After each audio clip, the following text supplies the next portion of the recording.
वचन में हम देखते हैं कि ये पौलुस जो है अपने कलीसिया के लोगों को समझा रहा है कि जो थोड़ा होता है वो थोड़ा काटता है। इसका मतलब है कि जो मतलब कि थोड़ा बोने का मतलब जैसे किसी खेत में थोड़ा बोता है, जैसे कि धान हो या गेहूं हो, जितना हम लगाएंगे उतना ही काटेंगे। अगर हम थोड़ा सा लगाएंगे तो उसको थोड़ा ही काटेंगे, अगर और ज्यादा लगाएंगे तो ज्यादा काटेंगे। तो इसी प्रकार उदाहरण हम ये खेतों का देते हैं, और ये जो है पौलुस है बता रहा है कि जो थोड़ा बोता है वो थोड़ा काटता है, और जो ज्यादा बोएगा वो ज्यादा काटेगा। और यहाँ पे साथ में हम देखते हैं, हर एक जन मन में ठाने वैसा ही दान करे, ना कुढ़ के और ना दबाव से, क्योंकि परमेश्वर हर्ष देने वाले से प्रेम रखता है। पौलुस बता रहा है कि जैसा मन में ठाने का मतलब कि जैसा हमारा, अगर हम कलीसिया आ रहे हैं या किसी परिवार के यहाँ जा रहे हैं या कहीं भी जा रहे हैं, किसी को देना है तो हमें अपना मन की तैयारी से जाना है। जैसे कि मन की तैयारी मतलब यदि हम कलीसिया आ रहे हैं तो अपना मन में ही तैयार होकर आना है कि हमें आज भेंट में कितना डालना है, हम कितना डालेंगे तो हम कितना आशीषित होंगे। ये हमारी बात नहीं है, ये हमारे लोग नहीं देखते, ये हमारा कौन देखते हैं? परमेश्वर देखते हैं। तो हमें मन की तैयारी से कलीसिया आना चाहिए और दान देना चाहिए पूरे आत्मिकता के साथ। और जो हमारे घर में मतलब जो रहता है पैसा या कुछ भी, या हम दान बॉक्स में क्या डालते हैं? पैसा ही डालते हैं। तो उस तैयारी के साथ आना है कि हमें आजकल के समय में यदि हम 5-10 कहीं डालते हैं तो ये ऐसा नहीं लगता कि हम भिखारी को दे रहे हैं। ऐसा ही महसूस होता है, लोग माने या ना माने, लेकिन विश्वास करने वाले जो आत्मिकता से सारे मन सारे प्राण और सारी आत्मा से जो विश्वास करता है, उनके जीवन में ऐसा फील होता है कि यदि हम 5 रुपया दान बॉक्स में या 1 रुपया 2 का सिक्का डाल रहे हैं तो ऐसा लग रहा है कि हम भिखारी के दे रहे हैं। कैसे? जब भी कोई भिखारी मांगने आता है तो उसको क्या करते हैं? उसके कटोरा में 2 रुपया दे देते हैं या 5 रुपया दे देते हैं, ऐसे करके। तो क्या हम समझते कि हमारा परमेश्वर भिखारी है? हमारा परमेश्वर भिखारी नहीं है। सब कुछ किनका है? उन्हीं का है। और उसने ठहराया है ऐसा करने के लिए, तब हम लोग करते हैं। हमारा कुछ भी नहीं है, सब कुछ परमेश्वर का है। तो हमें तैयारी के साथ आना है, और तैयारी के साथ अगर हम परमेश्वर के भवन में देते हैं तो परमेश्वर भी हमें देने वाले हैं। और तैयारी के साथ देना है, आत्मा के साथ देना है कि हम आशीषित हों। ऐसा अपने कलीसिया के लोगों को पौलुस सिखा रहा है कि हम कैसे देंगे तो हम आशीषित होंगे। हमारा परमेश्वर भिखारी नहीं है, वो आशीष देने वाला। अगर 1 रुपया भी हम उन्हें देते हैं तो वो हमें दुगना लौटाने वाला परमेश्वर है। तो हमें तैयारी के साथ कलीसिया आना है। ऐसा नहीं कि अरे छोड़, हमारे 10 रुपया तो 5 रुपया भाड़ा होता है, ये 2 रुपया कलीसिया में डाल देवा है, और फिर घड़ी 3 रुपया भाड़ा हो जाता है, चलो 10 रुपया लेके चल जाते हैं। ऐसा नहीं। किसी काम करने के लिए तो कर्ज तो लेते हैं ना। अगर हम परमेश्वर के लिए कर्ज लेते हैं तो वो क्या है? वो परमेश्वर हमें देने वाले हैं। तो हमें मन की तैयारी से कलीसिया आना है और अपने खुले हृदय के साथ देना है। और 8 में हम इसका 8 में उत्तर लिखा हुआ है। 8 में हम पढ़ते हैं, कोई जन 8 को पढ़ेंगे थोड़ा कसकर। और परमेश्वर सब प्रकार का अनुग्रह तुम्हें बहुतायत से दे सकता है, जिससे हर बात में क्या लिख रहे हैं? पौलुस क्या लिख रहा है? और परमेश्वर सब प्रकार का अनुग्रह तुम्हें बहुतायत से दे सकता है। इसका आंसर मिल गया ना यहाँ पे। जो ऊपर में कहा था क्या कि हर एक जन जैसा मन में ठाने वैसा ही दान दे, ना कुड़ कर और ना दबाव से, क्योंकि परमेश्वर हर्ष से देने वाले से प्रेम करते हैं। तो यहाँ पे इसका आंसर 8 में दिया हुआ है। जब हम ऐसा करते हैं, हर्ष के साथ और प्रेम के साथ अपने भंडार परमेश्वर के भंडार में डालते हैं तो परमेश्वर हमें क्या आशीष देते हैं। जो 8 में हम देखते हैं, परमेश्वर सब प्रकार का अनुग्रह हमें बहुतायत से दे सकता है। कितना? बहुतायत से। बहुतायत का मतलब उसका हम वर्णन नहीं कर सकते कि परमेश्वर हमें कैसे देगा, कितना देगा। जब हम ऐसा करेंगे तब कि जैसा मन में ठानेंगे कि हमें परमेश्वर के लिए ऐसा करना है, तब हमें परमेश्वर बहुत तायत से आशीष देगा और अनुग्रह देगा, दे सकता है। इसका यहाँ पे नहीं लगता है कि ऐसा करेंगे हम तब, अगर नहीं करेंगे तो नहीं, अगर ऐसा करेंगे तब दे सकता है। उसका कोई वर्णन नहीं है कितना दे सकता है। और जिससे हर बात में और हर समय सब कुछ जो तुम्हारे आवश्यक हो तुम्हारे पास रहे। मतलब यहाँ पे फिर कह रहे हैं कि जो तुम्हारे आवश्यकता हर समय हर वक्त, ऐसा नहीं कि एक बार, जब जब समय हो हर वक्त परमेश्वर क्या करेंगे, देंगे जो हमारे आवश्यकता हो। ऐसा नहीं कि मनमौजी हम परमेश्वर से मांग लिया और परमेश्वर दे देंगे। आवश्यकता के अनुसार जब हमारी आवश्यकता होगी क्या करेंगे, देंगे और वो हमारे पास रहेगी। जब हम जैसा मन में ठानेंगे वैसा करेंगे तब। और हर एक भले काम के लिए तुम्हारे पास बहुत कुछ होगा। भले काम का मतलब किसी को मदद करना।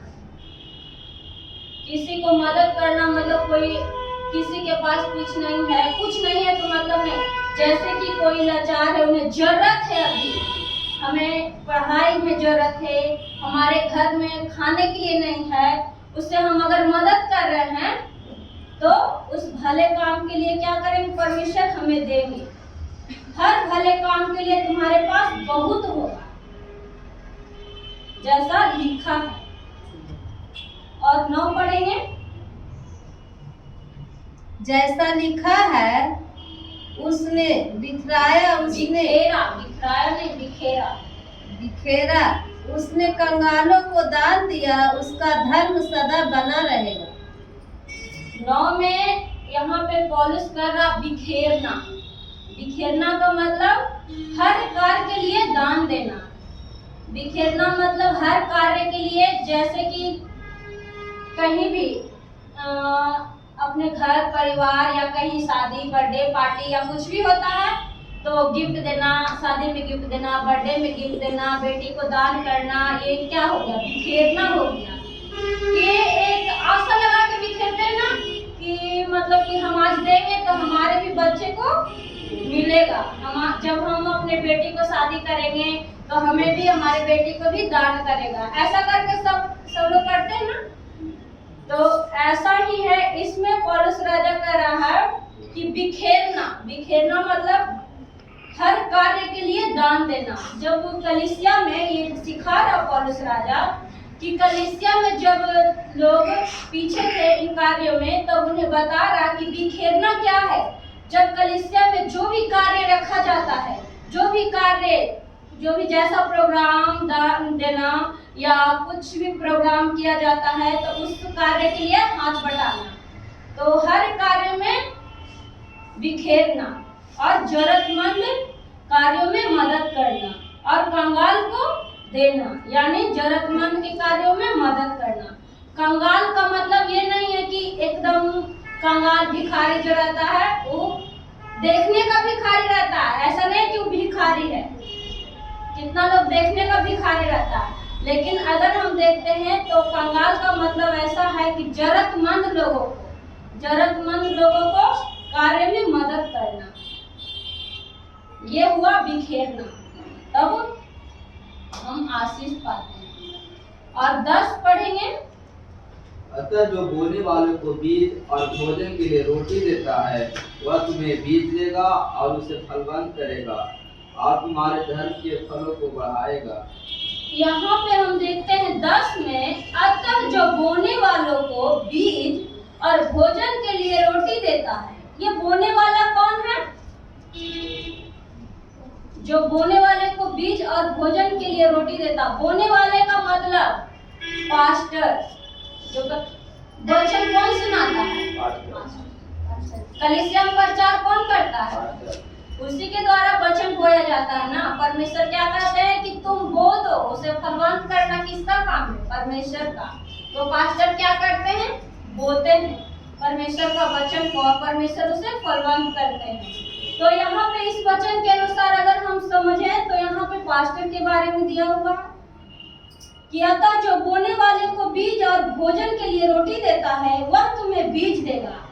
वह तुम्हें बीज देगा का मतलब कौन बीज देगा? वो परमेश्वर हमें बीज देगा। जब हम उनके जीवन में बोएंगे तब जो हमारे अगुआ हैं, जो हमारे लिए वचन को देते हैं, सुसमाचार को सुनाते हैं, जब हम उनके लिए बीज, वो हमारे लिए बीज बोते हैं और भोजन के लिए रोटी देते हैं, तो वह बीज देगा। वह मतलब परमेश्वर बीज देगा। बीज देगा तो एक बीज से कितना फल फलता है? बहुत सारा। और उसे फलवंत करेगा और तुम्हारे धर्म के फलों को बढ़ाएगा। उसे बीज भी देगा और फलवंत भी करेगा, और धर्म का कार्य होता है उसे भी बढ़ाएगा। अगर हम उसे बीज देंगे तब, बोने वाले को बीज देंगे तब।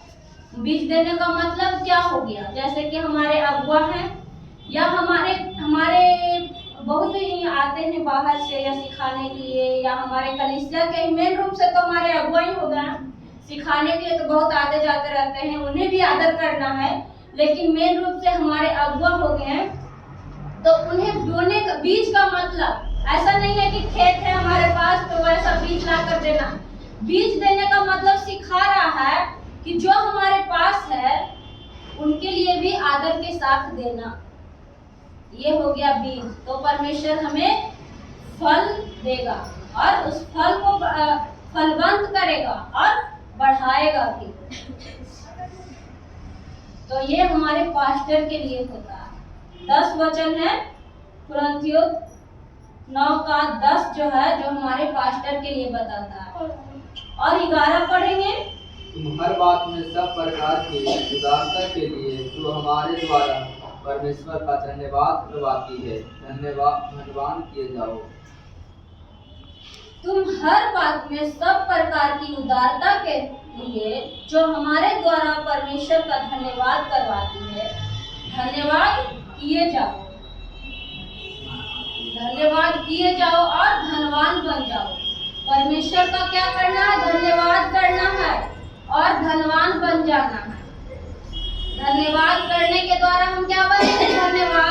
धनवान बनेंगे। धनवान मतलब सारी स्थितियों से उभर कर अच्छी स्थिति में चलेंगे।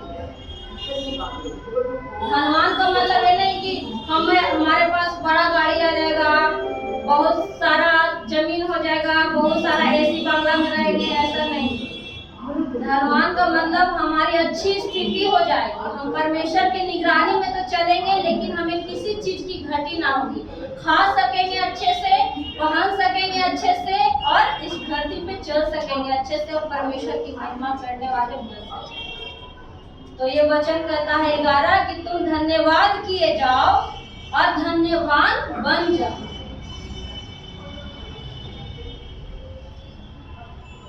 और 12 पढ़ेंगे। क्योंकि इस सेवा के पूरा करने से न केवल पवित्र लोगों की आवश्यकताएं पूरी होती है, परंतु लोगों की ओर से परमेश्वर का भी बहुत धन्यवाद होता है। यहाँ पे 12 में हम लोग देखते हैं कि पौलुस सिखा रहा है, क्योंकि इस सेवा के पूरा करने से न केवल पवित्र लोगों की आवश्यकताएं पूरी होती है, परंतु लोगों की ओर से परमेश्वर का भी धन्यवाद होता है। यहाँ पे पौलुस कह रहा है कि इस सेवा को, मतलब इस सेवा का मतलब जो 6 से लेकर 11 तक में कह रहा है, इस सेवा को, अगर इस बात को हम मानेंगे और उसे पूरा करेंगे तो क्या होगा? इससे हमारा सिर्फ आवश्यकताएं पूरी नहीं होगी, बल्कि परमेश्वर का धन्यवाद भी होगा।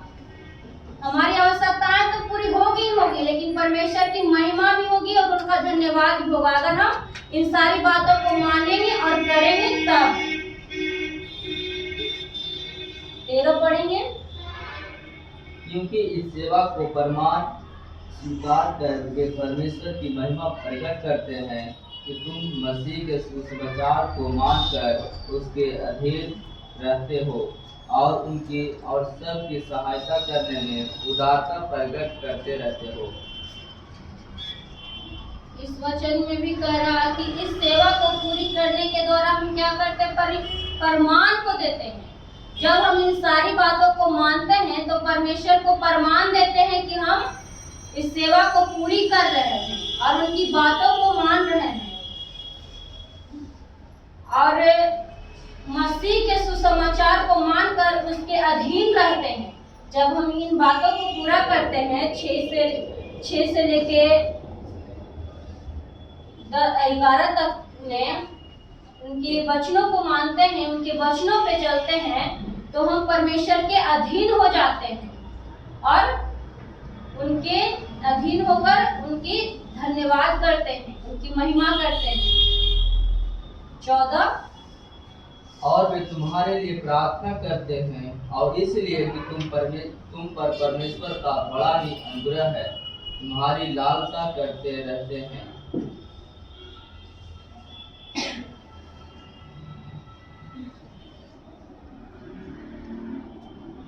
यहाँ पे पौलुस बता रहा है कि परमेश्वर हमारे लिए लालसा करते हैं कि हम बढ़ जाए। किन बातों में बढ़ जाए? इन सारी बातों में जो 6 से 12 तक में जो कहता है, इन बातों में हम बढ़ जाए। हमारे लिए लालसा करने का मतलब हमारे लिए प्रार्थना करते हैं और कहते हैं कि हम इसलिए तुम पर परमेश्वर का बड़ी अनुग्रह हो, तुम्हारी लालसा करते रहते हैं। बड़ी अनुग्रह के लिए परमेश्वर हमारे अनुग्रह के लिए लालसा करते हैं। उनकी इच्छा है कि हम उनमें बढ़ जाएं, उन्हें अनुग्रह देते हैं कि हम सारी बातों में बढ़ें, आत्मिकता में बढ़ें, आशीष हो जाए हमारे जीवन में, अनुग्रह हो जाए हमारे जीवन में। ये हमारे परमेश्वर का लालसा है, इच्छा है कि हम सारी बातों में बढ़ें। और 15 परमेश्वर का उसके उस दान के लिए जो वर्णन से बाहर है, धन्यवाद हो। सबसे महत्वपूर्ण बात और सबसे बड़ी बात जो परमेश्वर ने हम सभी मनुष्य के लिए किया है, जो कि परमेश्वर ने सबसे बड़ा दान हम सारे मनुष्य के लिए किया। मरना हमें था, पाप कौन किया था? मनुष्य। लेकिन मरा कौन? प्रभु यीशु मसीह। तो परमेश्वर हमारे लिए कितना बड़ा दान दिए, ऐसा दान कोई नहीं कर सकता है जो परमेश्वर ने हमारे लिए किए हैं। कि मरना उस क्रूस पे हमें था, पापी हम थे, लेकिन वो अपने पुत्र को दे दिए हमारे लिए। वो दान हुआ ना, जब वो हमारे लिए परमेश्वर अपने पुत्र को, कैसा पुत्र था? इकलौता, जिसके पास 2, 3, 4 रहता, वो भी अपने पुत्र को कोई देना नहीं चाहेगा, लेकिन परमेश्वर के पास कौन? इकलौता पुत्र था, वो ही हमारे पापों के लिए दे दिए। ये कितना बड़ा दान है। हम लोग 2, 4, 5, 10 या कुछ भी देने के लिए सोचते हैं। अगर अभी आ जाए वो ऐसा समय कि हमें परमेश्वर के लिए अपना पुत्र को देना है, सेवकाई के लिए ही कोई देना नहीं चाहता, वो परमेश्वर को मृत्यु के लिए दे दिए कि वो मृत्यु सहे क्रूस पे अपने लहू को बहाने। लेकिन आज लोग सेवकाई के लिए भी देना नहीं चाहते, लेकिन परमेश्वर हमारे पाप के लिए दे दिए, मृत्यु दंड के लिए दे दिए। ऐसा संसार में कोई नहीं है कि ऐसा दान दे सकता है। तो सबसे बड़ा दान कौन दिया है? प्रभु परमेश्वर ने अपने बेटे को, प्रभु यीशु मसीह को, हमारे पापों के लिए। तो हम इससे सीखते हैं कि हमें भी जब परमेश्वर ऐसा दान दे सकते तो हम अपने जीवन से, जो हमारे जीवन में है, जो हमारे परिवार में है, वो हम दान नहीं कर सकते हैं। हमारे लिए वही सब कुछ थोड़ी है, जो हमारा परमेश्वर है वो सब कुछ है। तो यहाँ पौलुस राजा है जो सिखा रहा अपनी कलीसिया को कि हम कैसा दान दें, कि हम परमेश्वर के जैसा तो हम नहीं बन सकते हैं, लेकिन उनके आशीष का मूल्य बन सके, वो हमें आशीष दे सके जब हम ऐसा करें तब। तो प्रभु का धन्यवाद हो।